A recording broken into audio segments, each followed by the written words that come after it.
क्षमाशीलयति धीरगम्भीरज्ञानं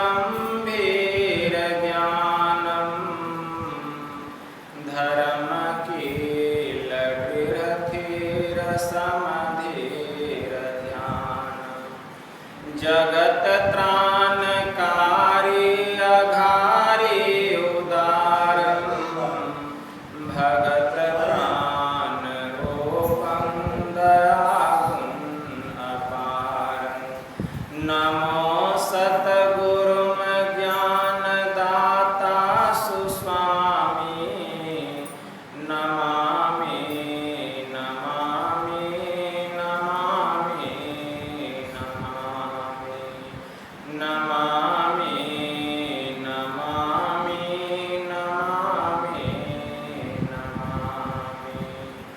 महाराज सद्गुरु है राजन को राजा है जिनकी कृपा से सर्वताजा भने में ही सोई परम गुरु नमामि नमामि नमामि नमामि नमामि नमामि नमामि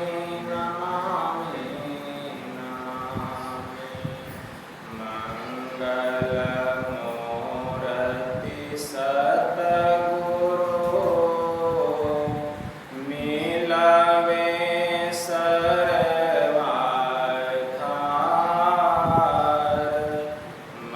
मंगलमय मंगलकरना विनमो बारंबार धन्य धन्य सतगुरु सुखद महिमा कही न जाए जो कछु कहूँ तुम्हारी कृपा मोते कछु न बसाए मोते कछु न बसाए। श्री सद्गुरु महाराज की जय।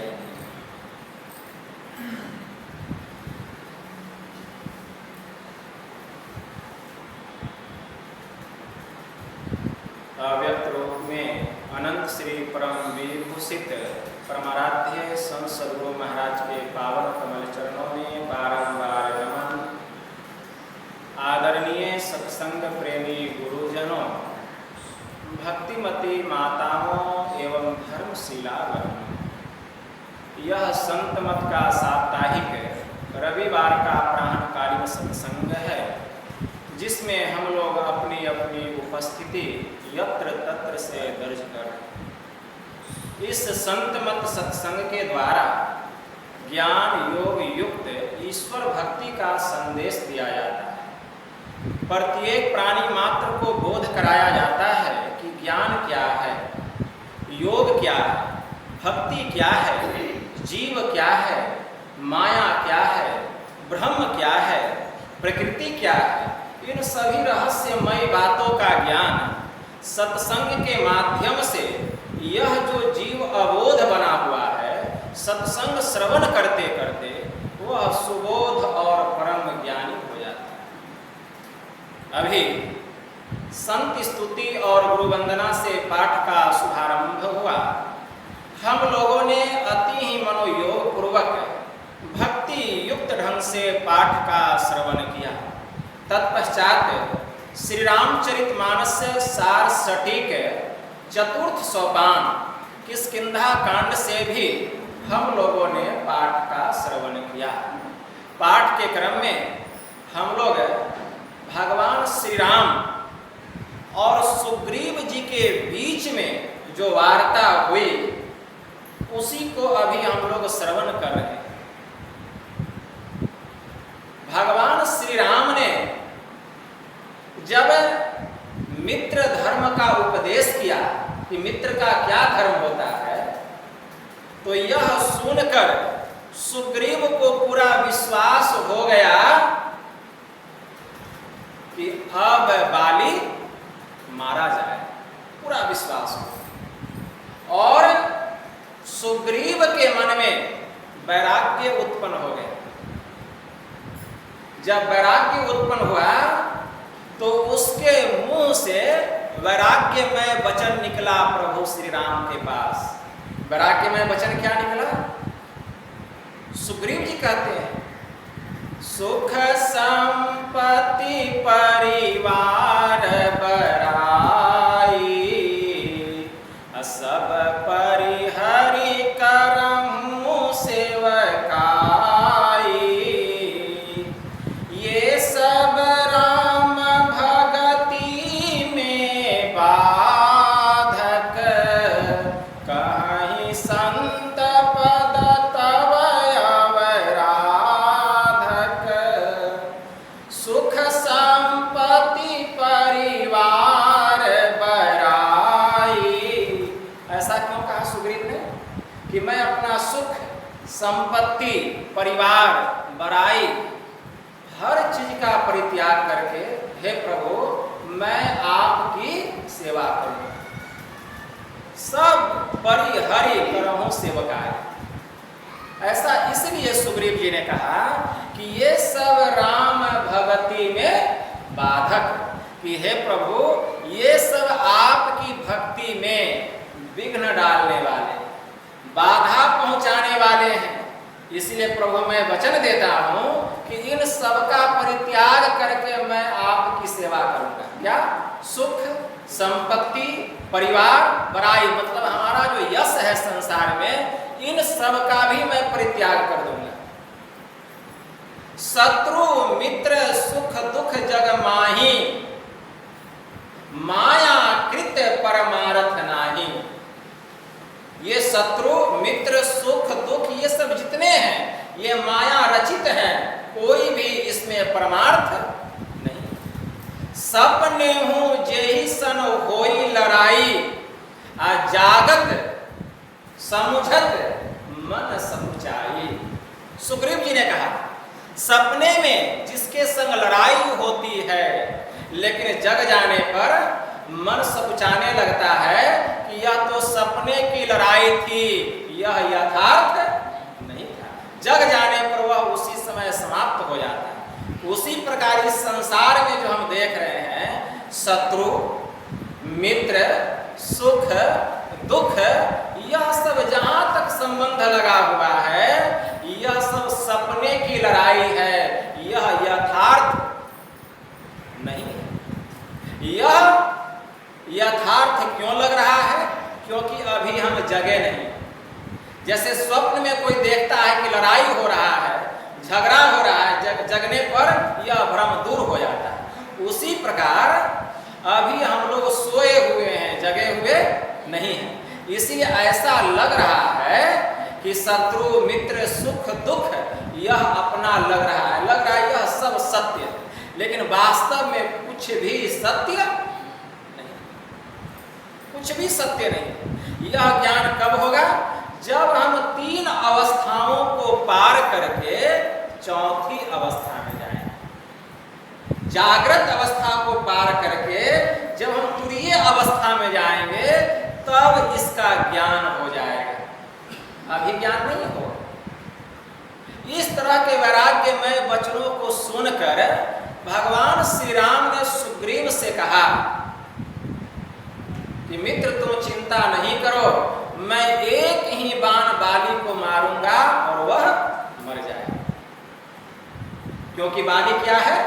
दुष्ट है।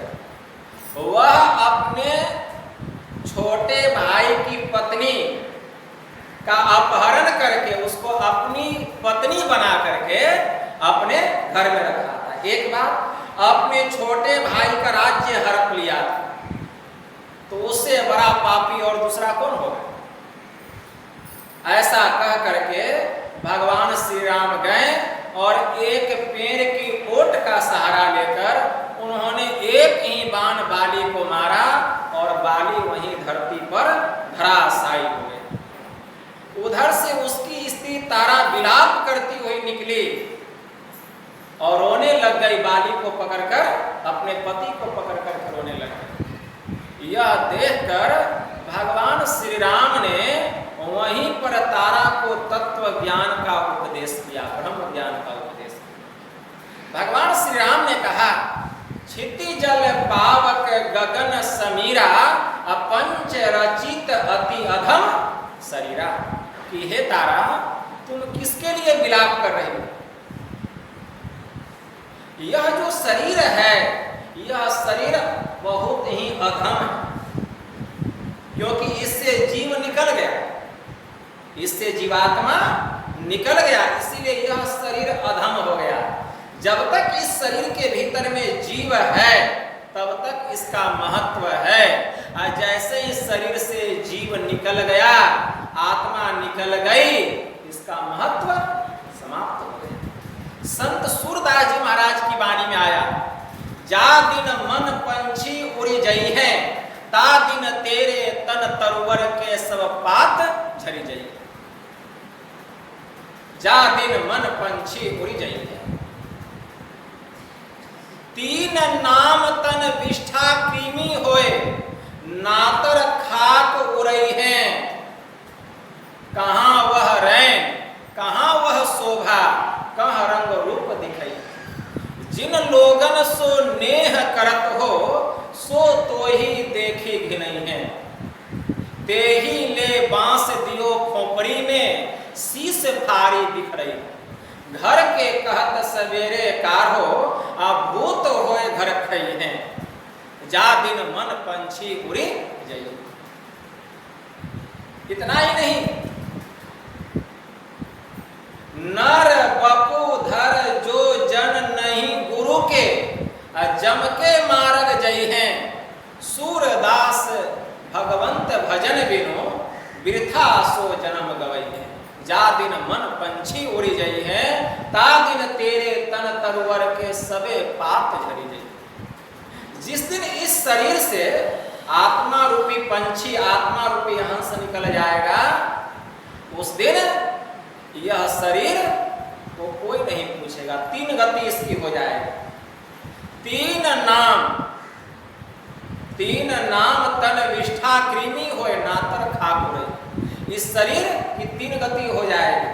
जिस दिन इससे आत्मा निकल जाएगा, जीव निकल जाएगा। जब इस शरीर से जीव निकलेगा, अगर इसको ऐसे ही छोड़ दिया जाए, पानी में बहा दिया जाए, तो इसमें कीड़ा लग जाएगा, इसमें पिल्लू पड़ जाएगा शरीर में। पहला गति। दूसरी गति, अगर इस शरीर को जमीन में गाड़ दिया जाए तो क्या बन जाएगा? खाद बन जाएगा। तीन नाम तन विष्ठा कृमि हो, विष्ठा मतलब खाद बन जाएगा। नातर खाक उड़ई है, अगर इसको जला दिया जाए तो जल करके राख हो जाएगा। यही तीन गति हो जाएगी, इसका महत्व समाप्त हो जाएगा। इसीलिए उपनिषद में एक मंत्र आया, अशरीरम शरीरे स्वनवस्थे स्वस्थितम, महानतम विभोमात्मानम मत्वा धीरो न सोचति। जो सभी शरीरों में शरीर रहित है, जो सभी अनित्यों में नित्य रहने वाला है, ऐसे आत्मा को जान लेने पर मनुष्य कभी शोक नहीं करता। यह चेदस्कत बुद्धुम प्राक शिरस विसरसः, ततः सर्गेषु लोकेषु शरीरत्वाय कल्पते। यम ने नचिकेता से कहा कि हे नचिकेता, इस देह के पतन के पूर्व, इस देह के पतन के पूर्व अगर इसको जान सका, मतलब अपने को जान सका, अपनी आत्मा को पहचान सका, तो बंधन से मुक्त होता है। और अगर इसे नहीं जान पाया तो इस जन्म मरणशील लोक में वह मृत्यु भाव को प्राप्त होता है। बार बार जन्म लेना पड़ेगा, बार बार मरना पड़ेगा, यही गति हो जाएगी।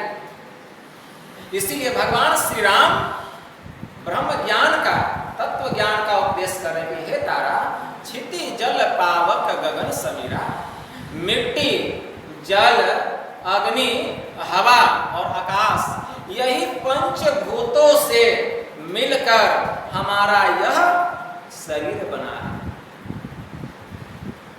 और यह शरीर बड़ा ही अधम है। इस शरीर से जीव निकल गया, अब यह शरीर एकदम अधम हो गया। इससे कोई भी अब धर्म कर्म होने वाला नहीं। 5 तत्व है, मिट्टी, जल, अग्नि, हवा और आकाश। आकाश में एक गुण है, हमेशा याद रखिए। आकाश में एक गुण, आकाश का गुण है शब्द। शब्द की उत्पत्ति कहां से होती है? आकाश से होती है। अगर आकाश नहीं रहेगा तो शब्द उत्पन्न होने वाला, शब्द उत्पन्न होने वाला नहीं। 5 विषय हैं, रूप, रस, गंध, स्पर्श और शब्द। और 5 तत्व है, मिट्टी, जल, अग्नि, हवा और आकाश। और आकाश का गुण एक ही, वह है शब्द। हम लोग ढोलक बजाते हैं, कैसे बजता है? उसके भीतर में आकाश है। अगर आकाश नहीं रहेगा तो ढोल भी बजने वाला। इसीलिए आकाश का गुण है शब्द। उसके बाद पंच तत्वों में एक दूसरा तत्व है हवा। हवा में कितना गुण है? हवा में 2 गुण है। एक है शब्द, दूसरा है स्पर्श। जब हवा चलती है तो स्पर्श होता है, और हवा चलती है तो उससे आवाज भी निकलता है। तो हवा में कितना गुण हो गया? 2 गुण, एक शब्द, दूसरा स्पर्श। पंच तत्वों में तीसरा तत्व है अग्नि। अग्नि में कितना गुण है? अग्नि में 3 गुण है, रूप, शब्द और स्पर्श। अग्नि को हम देखते हैं कि अग्नि का रूप कैसा है। अग्नि जलता है तो उसका रूप देखते हैं ना। पहला गुण हो गया उसका रूप। उसके बाद स्पर्श, अग्नि स्पर्श भी करता है तो पता चलता है कि जल रहा है। तो दूसरा गुण हो गया स्पर्श, और तीसरा गुण शब्द। जब आग लगती है तो आवाज भी होता है। तो अग्नि में 3 गुण, कौन कौन? शब्द, स्पर्श और रूप। रूप, स्पर्श और शब्द, यह 3 गुण है अग्नि का। उसके बाद चौथा तत्व है जल। जल में कितना गुण है? 4 गुण, रूप, रस, स्पर्श और शब्द। जल का भी रूप है, जल को हम देखते हैं, पानी को, तो रूप हो गया।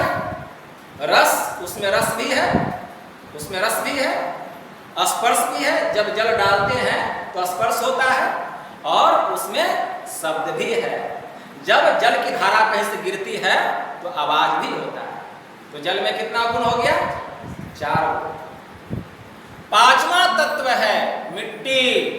मिट्टी में 5 गुण, मिट्टी में 5 गुण, रूप भी, रस भी, गंध भी, स्पर्श भी और शब्द भी। सबसे पहला रूप, मिट्टी को भी हम देखते हैं, इसका भी रूप है।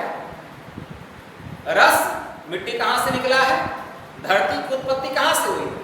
धरती की उत्पत्ति हुई है जल से। जल से धरती की उत्पत्ति हुई है। पहले यह धरती जल में डूबा हुआ था, इसमें रस था कि नहीं?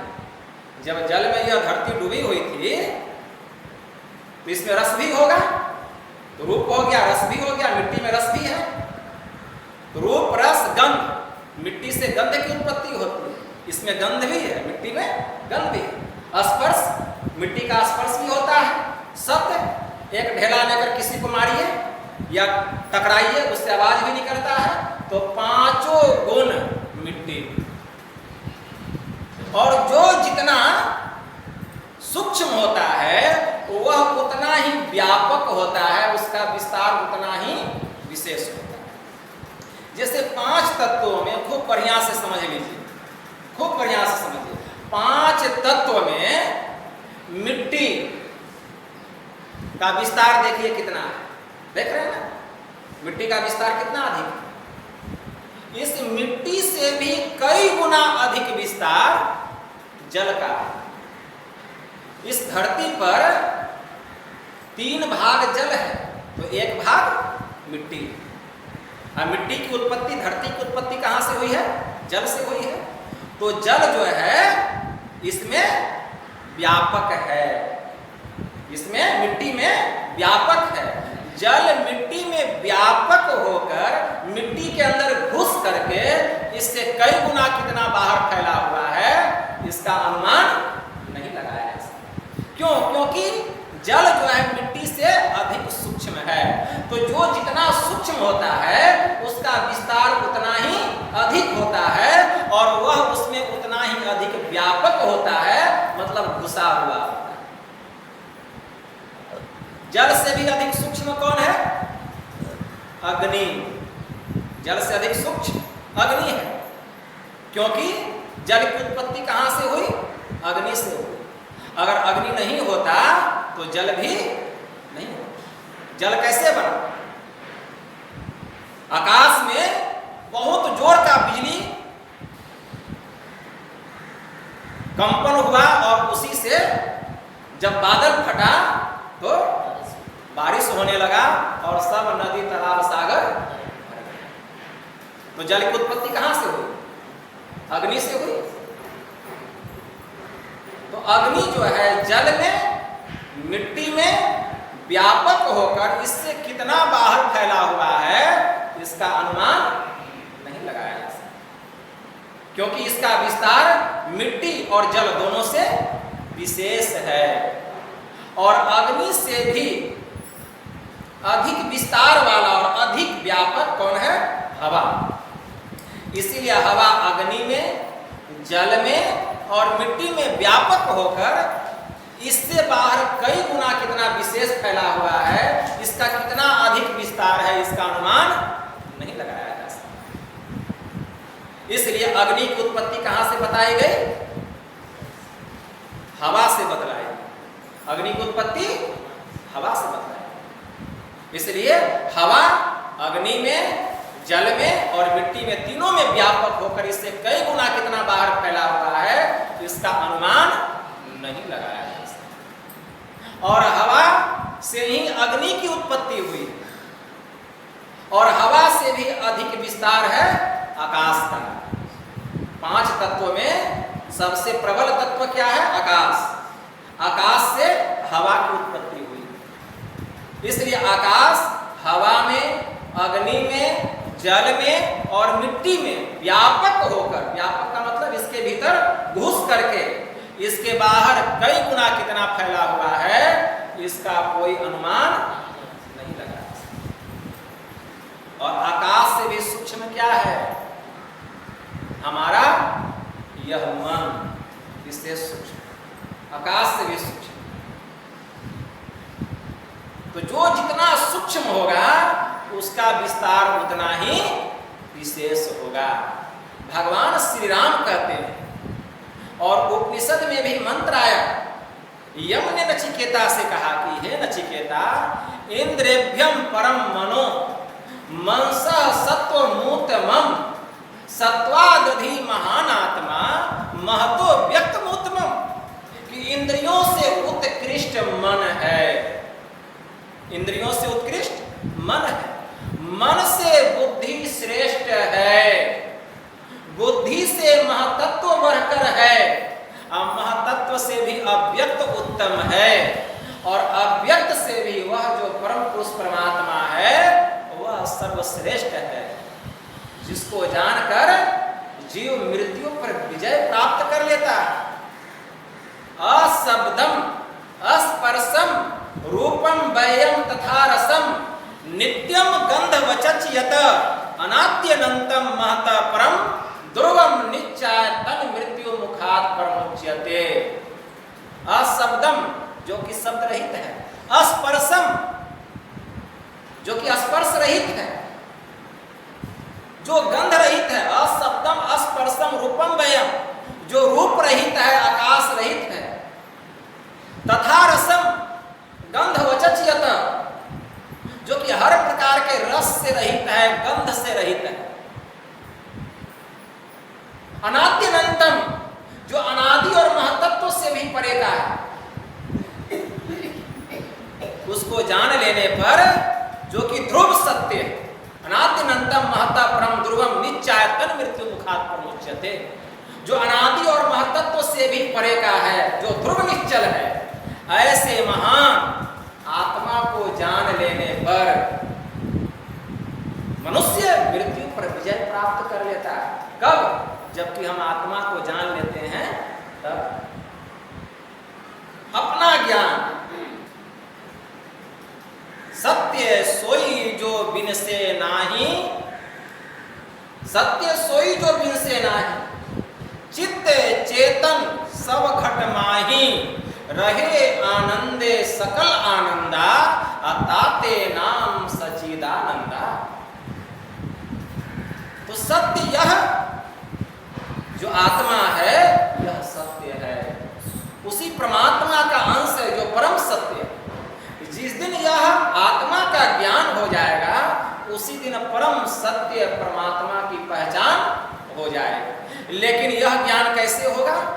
यही वेद का ज्ञान है, यही उपनिषद का ज्ञान है और यही सदग्रंथों का ज्ञान है। जितने संत महापुरुष ऋषि मुनि हो गए, सबका यही उपदेश है। लेकिन यह ज्ञान कैसे होगा? अपना ज्ञान, प्रभु की पहचान केवल सुन लेने से यह ज्ञान नहीं। और हम कितना भी सुना दें, उससे भी यह ज्ञान, सुनने और सुनाने से ज्ञान नहीं होगा। तो हम कहेंगे बाबा आप सुनाते क्यों हैं, हम सुनते क्यों हैं? जब आपके सुनाने से भी ज्ञान नहीं होगा और सुनने से भी ज्ञान नहीं होगा, तो आप सुनाते क्यों हैं और हम सुनते क्यों हैं? इसलिए कि सुना जाता है समझने के लिए, समझा जाता है करने के लिए और किया जाता है पाने के लिए। हम सुन लिए और समझे नहीं, तो करेंगे कहां से? सुने समझे नहीं, करेंगे कहां? करेंगे नहीं तो पाएंगे कहां से? इसीलिए खूब बढ़िया से समझिए इस बात को, और समझ करके अगर समझ में बात, अगर 1 रुपया में 100 पैसा में अगर 1 पैसा भी बात समझ में आ जाए तो हम समझेंगे बहुत बड़ी बात। बाबा कबीर की वाणी में है, 12 बरस बसे साधु टोला, तब सीखे एके बोला। मतलब 12 वर्ष तक संतों का संग किए, अगर एक बोली भी समझ गए तो समझिए आपका भाग्य अच्छा। तो 1 पैसा भी अगर समझ गए तो कम बात नहीं है, इसीलिए समझना पड़ेगा। बाबा कबीर की वाणी में आया, जस कथिए तस होत नाही, अरे जस है तैसा सोए, कहत सुनत सुख उपजे, अरु परमार्थ होए। नैना बनी अगोचरी, सर्वनम करनी सार, बोलन के सुख कारणे, कहिए सृजनहार। बिंद नाद से अगम अगोचर, अरे 5 तत्व से न्यार, अरे 3 गुणन से भिन्न है, वह पुरुष अलग अपार। वह परमात्मा ऐसा है। तो जब तक यह ज्ञान की बात नहीं सुनेंगे, वैराग्य होगा, बुद्धि में धंसेगा, हमारी बुद्धि तीक्ष्ण होगी, इसीलिए सुना जाता है। लेकिन ध्यान से ऐसा नहीं। गोस्वामी जी को किसी ने कहा कि गोस्वामी जी नित्य प्रति दर्शन साधु के और साधुन के संग, तुलसी काहे वियोग में नहीं लागा हरि रंग। तो गोस्वामी जी जवाब दिए, अरे मन तो रमे संसार में, तन साधुन के संग, तुलसी आई वियोग में, नहीं लागा हरि रंग। मन तो संसार में रमण कर रहा, तन जो है यहाँ बैठा हुआ। तो इस मन का तन से वियोग हो गया, तो मन पर संत के ज्ञान का, सद्ज्ञान का रंग कभी लगेगा? कभी लगने वाला नहीं। इसीलिए तन और मन दोनों को बैठाना पड़ेगा। जिसका सिमटा हुआ मन अगर एक बार बिखर जाता है तो फिर उसको समेटना बहुत मुश्किल होता है। सरसों की पोटली देखे, अगर एक बार छूट जाए खुल करके अब बिखर जाए, कितना भी समेट लीजिए कहीं ना कहीं कुछ दाना छूट ही जाए। अभी सरसों की भरा हुआ पोटली हो और उसको गिर के बिखर जाए, कितना भी चुन लीजिए लेकिन कहीं ना कहीं छूट ही जाए। तो यह मन जो है सरसों की पोटली के जैसा है। हमारा मन जो है यह सरसों की पोटली के जैसा, एक बार बिखर गया तो फिर इसको समेटना बहुत ही मुश्किल, बहुत ही मुश्किल। इसीलिए मन को समेट करके रखना पड़ेगा, बहुत समेट करके रखना पड़ेगा। गोस्वामी जी कहते हैं कि इसीलिए तन और मन दोनों को सत्संग में लगा करके रखिए। बिंद नाद से अगम अगोचर, वह परमात्मा बिंदु और नाद से भी रहित, बिंदु और नाद से भी रहित, अगम और अलख से भी रहित है। पांच तत्व से न्यार, पांचों तत्व मिट्टी, जल, अग्नि, हवा और आकाश, तीन गुणन से भिन्न है, सतोगुण, रजोगुण और तमोगुण, तीनों गुणों से रहित वह पुरुष अलख अपार। नैना बनी अगोचरी, यह जो आंख है यह क्या है? गोचर है। यह माया को ही ग्रहण करती है, निर्मायिक तत्व को ग्रहण नहीं करता। सर्वनम करनी सार, आप बोलन के सुख कारणे कहिए सृजन। जिस दिन भीतर की कान खुल जाएगी उस सार शब्द का ज्ञान हो जाएगा। गुरु महाराज की वाणी में आया, मीठी मुरली सुने सुरत की कान से, अरे हारे में ही बड़ा कोतूहल होए ध्वनिन के ध्यान से। आगे शून्य समाधि नाद ही नाद की, अल्लाहे संत का दास जय सुख यादी। गुरु महाराज की वाणी में आया। इसलिए जस कथिए तस होत नाही, जस है तैसा सोए।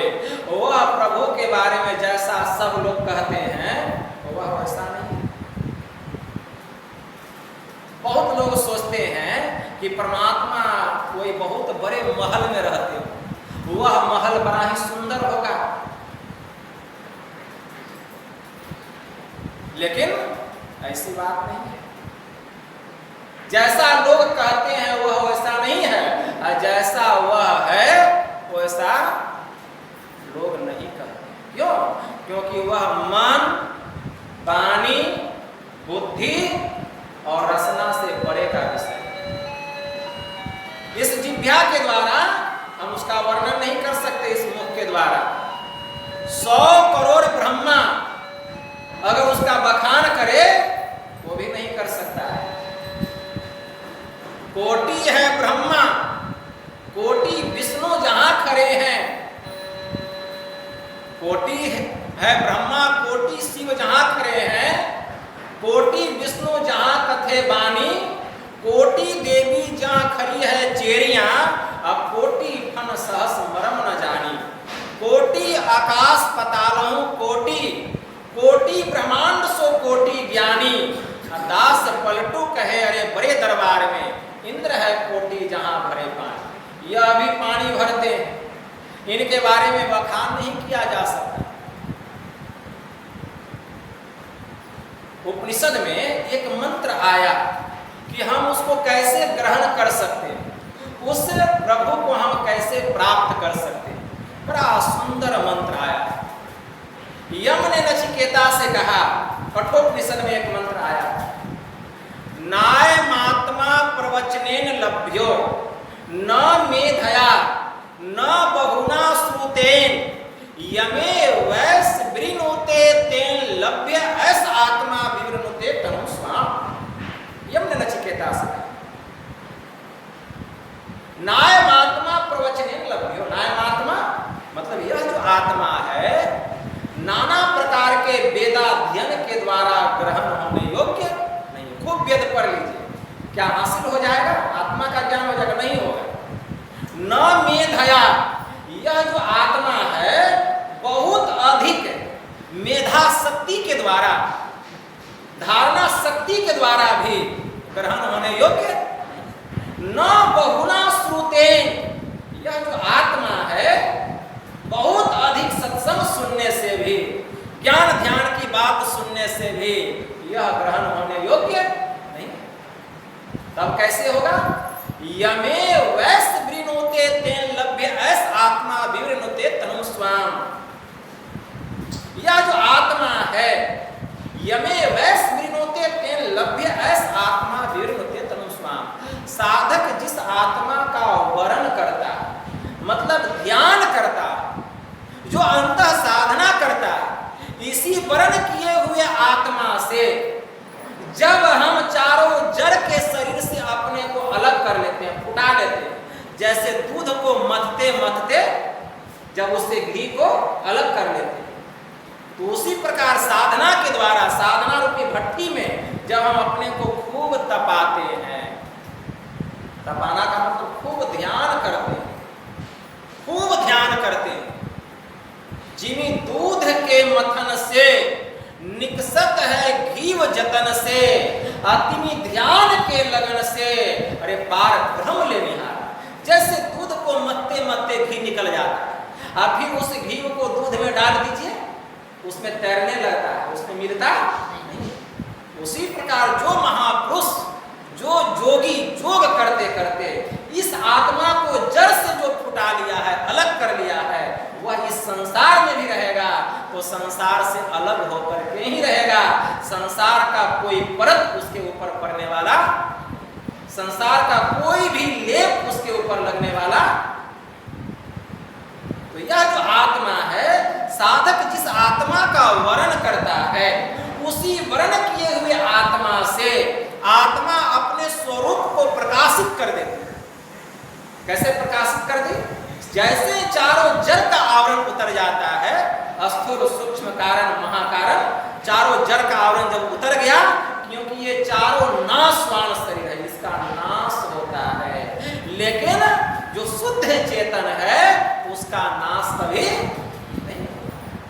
ज्ञान संकलिनी तंत्र में एक मंत्र आया, भगवान शिव जी ने माता पार्वती से कहा कि हे देवी, ब्रह्मांड लक्षणम सर्वदेह मध्य व्यवस्थितम सकार अश्च विनश्यन्ति निराकारो न नश्यति। इस देह में समूचा ब्रह्मांड फैला, जिसमें सगुण सकार का नाश होता है, लेकिन निर्गुण निराकार का नाश नहीं होता है। ब्रह्मांड किसको कहा गया? पिंड किसको कहा गया? इसको भी समझ लीजिए।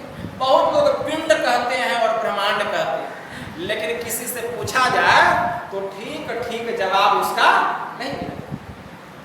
मोटा मोटी भाषा में समझ जाइए, यह जो संसार देख रहे हैं, यह ब्रह्मांड, यह जो पूरा विश्व देख रहे हैं, यह क्या है? ब्रह्मांड है। और इस ब्रह्मांड में हम लोगों का जो एक एक शरीर है, यही पिंड। इसको ऐसे समझिए, यह क्या है? हम लोगों का शरीर एक एक पिंड है इस ब्रह्मांड में, और जो ब्रह्मांड में है वही इस पिंड में भी। जोई पिंडे सोई ब्रह्मांड, जोई ब्रह्मांडे सोई पिंडे। इस ब्रह्मांड का कितना भी चक्कर लगा लें, लेकिन इसको हम पार नहीं कर सकते। लेकिन इस पिंड के भीतर में अगर डुबकी लगा लें, पूरे ब्रह्मांड को पार करके परम तत्व परमात्मा का ज्ञान प्राप्त कर सकते। इसको खूब याद रखें। आप ब्रह्मांड में दौड़ लगाते रह जाइएगा, कभी भी न अपना ज्ञान होगा न प्रभु की पहचान। जब इसी पिंड में ब्रह्मांड भी है, इस पिंड में डुबकी लगाइए। डुबकी मारी समुद्र में, बाबा कबीर ने कहा, निकसा जाए आकाश, अरे गगन मंडल में घर किया, आई हीरा पाया दास। इस शरीरूपी पिंड में, दरिया में हमने डुबकी लगाया और निकल गया कहाँ? आकाश में। आकाश मतलब ब्रह्मांड में निकल गए। लगाए डुबकी पिंड में और निकल गए ब्रह्मांड में। डुबकी कहाँ लगाए? पिंड में, और निकले कहाँ? ब्रह्मांड में। गुरु महाराज की वाणी में है, याद रखिए, तजो पिंड चढ़ी जाओ ब्रह्मांड ही जो वीर हो, पेलो सुस्मन दृष्टि शिस्त जो तीर हो, बिंदु नाथ अगुवाई तुम ही ले जाएंगे, अरे हारे में ही ज्योति सहनाद की सैर कराए। तो जो बात बाबा कबीर साहब कहते हैं वही बात गुरु महाराज ने कही। इसीलिए गुरु महाराज ने कहा अगर मोटी और बाहरी बातों को तथा पंथाई भावों को हटाकर विचारा जाए और संतों के मूल एवं सार विचारों को ग्रहण किया जाए तो यही सिद्ध होगा कि सब संतों का एक ही मत। लेकिन मोटी बात को हटाना पड़ेगा, बाहरी बातों को भी हटाना पड़ेगा, पंथाई भावों को भी हटाना पड़ेगा, तब यह ज्ञान होगा कि डुबकी मारी समुद्र में निकसा जाए आकाश।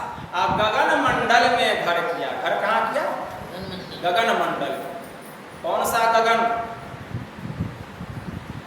मीराबाई की वाणी में आया, हेरी मैं तो प्रेम दीवानी मेरो दर्द न जाने कोई, घायल की गति घायल जाने जो कोई घायल हो, गगन मंडल में सेज पिया की किस विधि मिलना हो, सूली ऊपर सेज हमारी सोवन किस विधि हो, आ दर्द की मारी बन बन डोलो, आ वेद मिलिया नहीं होए, मीरा की प्रभु पीर मिटेगी जब वेद सांवरिया। तो गगन मंडल में सेज पिया की, पिया का सेज कहाँ लगा? सबसे अंतिम आकाश। वह अंतिम आकाश क्या है? बाबा कबीर की वाणी में आया, अरे घर में घर दिखलाई दे सो सतगुरु संत सुजान, पंच शब्द धुनकार धुन बाजत गगन निशान। संत सतगुरु जो होते हैं घर में घर दिखला देते और उस गगन में लेकर के जाते हैं जहां परमात्मा का सेज लगा। वह कौन सा घर है जहां परमात्मा का सेज लगा हुआ है? उस घर का पता है? सुन लीजिए वह कौन सा घर है। भगवान महायोगेश्वर श्री कृष्ण ने श्रीमद् भगवत गीता में अर्जुन से कहा कि हे अर्जुन, न तद्य भास्यतो सूर्यो न शशांको न पावक, यद गत्वा न निवर्तन्ते तद्धाम परमं मम। जहां सूर्य प्रकाशित नहीं होता है उस घर में सूर्य का प्रकाश नहीं होता है, न तो वहां चांद की चांदनी होती है और न ही वहां अग्नि का ताप।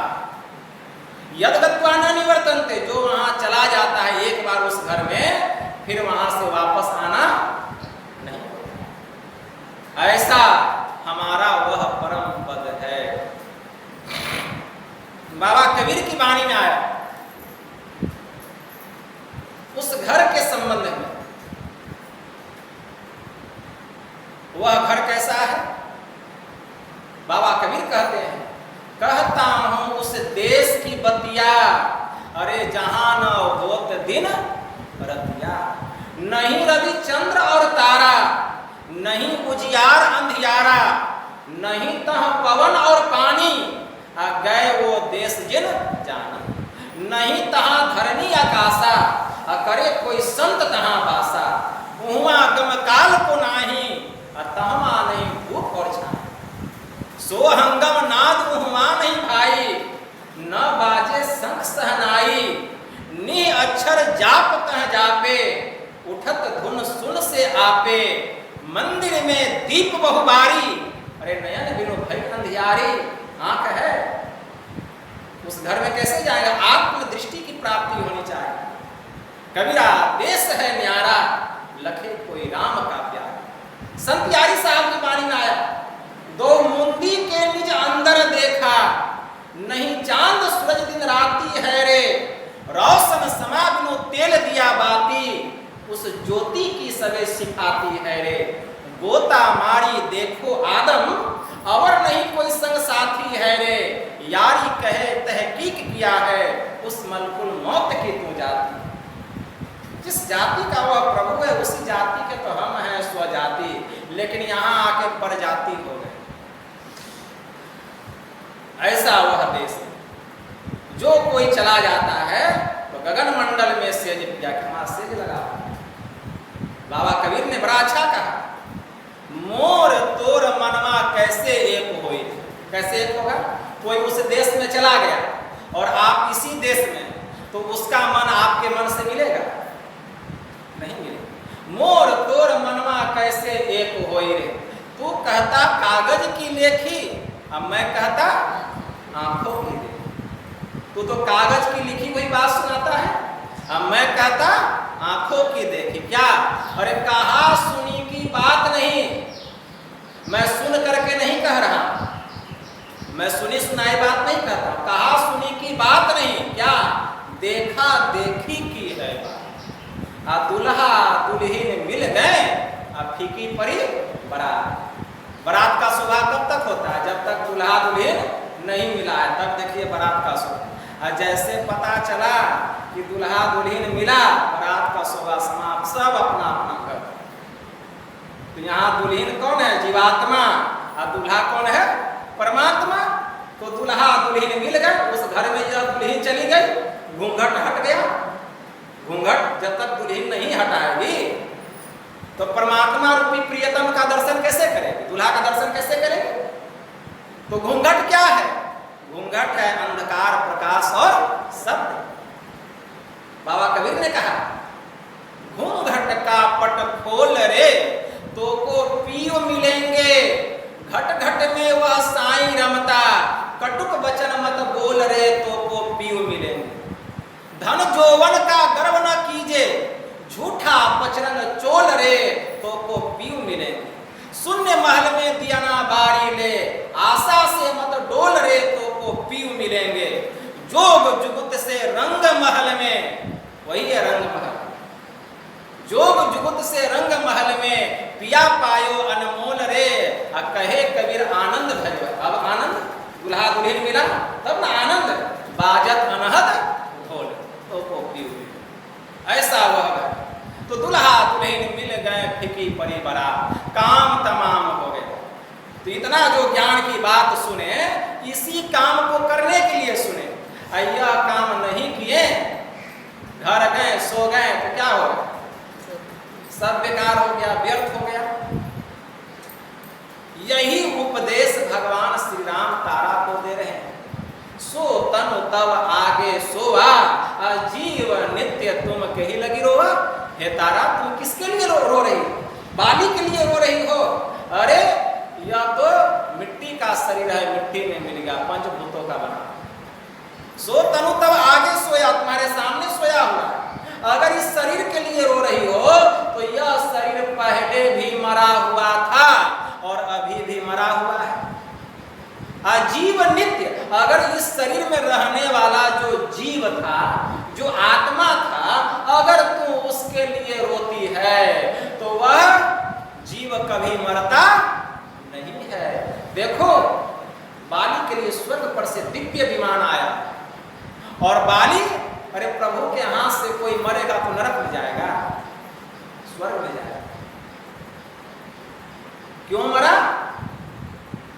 भगवान ने तो मार दिया, लेकिन भगवान को भी तो परिणाम भोगना पड़ा। द्वापर में कृष्ण अवतार हुआ, वही बाली जो था, जरा नाम का व्याधा बना, जरा नाम का व्याधा, और भगवान श्री राम ने छुप करके बाण मारा था। तो द्वापर युग में कृष्ण अवतार लिए, ये भी महाभारत का युद्ध समाप्त हो गया, और एकदम पैर फैला करके, पैर पर पैर रख करके सोए हुए थे, एक हाथ नीचे रख करके। और वही जरा नाम का व्याधा, बाली का जीव जो है व्याधा के शरीर में चला गया, जरा नाम का व्याधा बाली बना। और जब बन गया तब परिणाम क्या हुआ? परिणाम यह हुआ, गया शिकार करने, देखा कि झाड़ी में भगवान श्री कृष्ण के तलवे में एक तिल था, काला रंग, उनके तलवे में तिल था, तलवा उनका पूरा लाल था। तो झाड़ी से कुछ खुला हुआ था, उतना अंश दिखाई दे रहा था, एकदम लाल लाल आंख, बीच में काला तिल, ऐसा लग रहा था कि हिरण का आंख है, हिरण झाड़ी में छुपा हुआ है। और एक पेड़ की आंख का सहारा लेकर वह जरा नाम का व्याधा तीर चला दिया। अब प्रभु के चरण में जाकर के लगा, तलवे में चित्कार करके करने लग गए। वह आया बाली, देखता है भगवान कृष्ण पड़े हुए, बहुत माफी मांगा, बहुत विनती किया, प्रभु हमसे गलती हो गई। वहीं पर भगवान कृष्ण ने कहा कि नहीं, जरा इसमें तुम्हारा कोई दोष नहीं है। सुनो, त्रेता युग में मैं राम था और तुम बाली थे, मैंने तुमको छिप करके बाण मारा, उसी प्रकार इस जन्म में मैं कृष्ण कृष्ण अवतार में आया और तुम जरा नाम के व्याधा बने वही बाली, और तुमने भी मुझे उसी तरह छीप करके बाण मारा। अब इसी बाण से मैं अपने इस देह का परित्याग करूंगा। और कर दिया प्रभु ने। जबकि महाभारत के युद्ध में कितना बाण प्रभु के शरीर पर आया, लेकिन कुछ हुआ, बाल बांका तक नहीं हुआ। जब अर्जुन महाभारत का युद्ध समाप्त हो गया और जब आए हैं हस्तिनापुर आए हैं अर्जुन को लेकर के भगवान कृष्ण, तो कहते हैं अर्जुन नीचे उतरो। अर्जुन सोचने लगा कि भगवान पहले स्वयं उतरते थे तब मैं उतरता था, आज क्या बात है हमको कह रहे उतरने के लिए। मन को सकुचा गया, लेकिन प्रभु की आज्ञा थी, उतर गए। और जब उतर गए तब बाद में भगवान कृष्ण भी उतरते हैं। और जैसे उतरे उस रथ में इतना जोर का विस्फोट हुआ कि वह रथ जो है धूं धूं करके जलने लगा। यह देखकर अर्जुन आश्चर्यचकित हो गए, कहें कि प्रभु यह क्या हो गया। वहीं पर भगवान कृष्ण ने कहा अर्जुन यह रथ तो पहले ही जलकर भस्म हो गया, यह तो केवल मेरे योग बल पर टिका हुआ।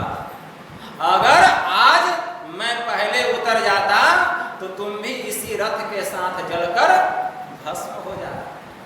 योग क्षेमम वहामहम, मैं अपने भक्तों की योग में सहायता करता हूं और मुसीबत पर उनकी रक्षा भी करता हूं। क्योंकि ऐसे ऐसे योद्धा थे कुरुक्षेत्र के मैदान में, अश्वत्थामा, कृतवर्मा, रुद्रोणाचार्य, भीष्म पितामह, उनका इतना बाण लगा कि यह रथ जलकर स्वाहा हो गया था, केवल मेरे योग बल से यह टिका हुआ। इसीलिए मैंने तुमको पहले उतरने के लिए, अर्जुन को ज्ञान था। तो ऐसा ऐसा बाण का कोई प्रभाव नहीं पड़ा प्रभु पर, और एक जरा नाम के व्याधा के बाण शोभित तलवे में जाकर के लगा और शरीर छोड़ देना, मतलब जो प्रभु ने कर्म किया था उस कर्म का भोग भी उन्होंने करके दिखला दिया। इसीलिए सो तनु तब आगे सोवा जीव नित्य, तुम कहीं न रोवा, तुम किसके लिए रो रही हो। यह जीव तो नित्य है, यह शरीर अनित्य है। जीव कभी मरता नहीं है। नैनं छिद्यन्ति शस्त्राणि नैनं दहति पावकः न चैनं क्लिद्यन्त्यापो न शोष्यति मारुतः।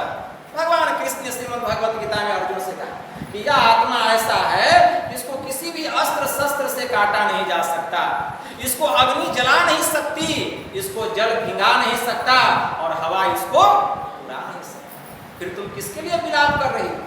तब तारा को जाकर बोध हुआ है, ज्ञान हुआ है, उसका मोह भंग हो गया। उसी प्रकार हम भी मोह के जाल में फंसे हुए हैं। इस मोह को भंग कीजिए और जिस काम को करने के लिए इस संसार में हम आए हैं, यह जो मनुष्य का शरीर मिला है, उस काम में अपने मन को लगाइए। वह ईश्वर की भक्ति थोड़ा थोड़ा करते करते यही भक्ति का संस्कार ऐसा प्रबल हो जाएगा, ऐसा प्रबल हो जाएगा कि जब तक आप ध्यान नहीं कीजिएगा कोई काम करने में आपका मन नहीं लगेगा, कोई काम करने में मन नहीं लगेगा, लगेगा कुछ छूटा हुआ। कब, जब इसमें मन लगाएंगे तब ना। इसीलिए खूब ध्यान कीजिए, सत्संग कीजिए। और रही संसार, इस संसार में आए हैं तो संसार का भी काम करना पड़ेगा। हमारा घर है, गृहस्थी है, पति है, पत्नी है, परिवार है, रोजगार है, उसको भी देखना पड़ेगा। तो वह अगर हम नित्य प्रतिदिन ध्यान करेंगे, सत्संग करेंगे, तो जिनका काम हम किए वह क्या मेरा काम छोड़ देंगे? छोड़ देंगे? उनको छोड़ के आप संसार के काम को पूरा कर सकते हैं? नहीं कर सकते। लेकिन उनको पकड़े रहिएगा तो संसार का काम कहेंगे बेटा तुम जरा सा मन को लगाओ, अब पूरा हम तो लगाने वाले हैं ही। पलटू सोवे मगन में साहिब चौकीदार, साहिब चौकीदार मगन होई सोवन लागी, दोनों पांव पसारी देखी के दुश्मन भागी। जाके सिर पर राम ताही के बाल न बांके, गाफिल में मैं रहो अपनी आप ही ताके। अरे सोच हमको नहीं तब सोच उनको है। पल भर परे न भोर लेते हैं खबर हमारी, लाज तजा जिन राम पे, अरे डारी दियो सब भार छोड़ दीजिए गुरु महाराज। पलटू सोवे मगन में साहिब चौकीदार, वह चौकीदारी करते सब देख रेख करेंगे, इसीलिए नित्य प्रतिदिन ध्यान कीजिए, सत्संग कीजिए, संसार के कामों को भी कीजिए, लेकिन ईश्वर की भक्ति को छोड़कर नहीं। ध्यान भजन करते हुए जो संसार का काम करते हैं तो संसार के कामों में भी उनको सफलता मिलती है, उनका यह लोक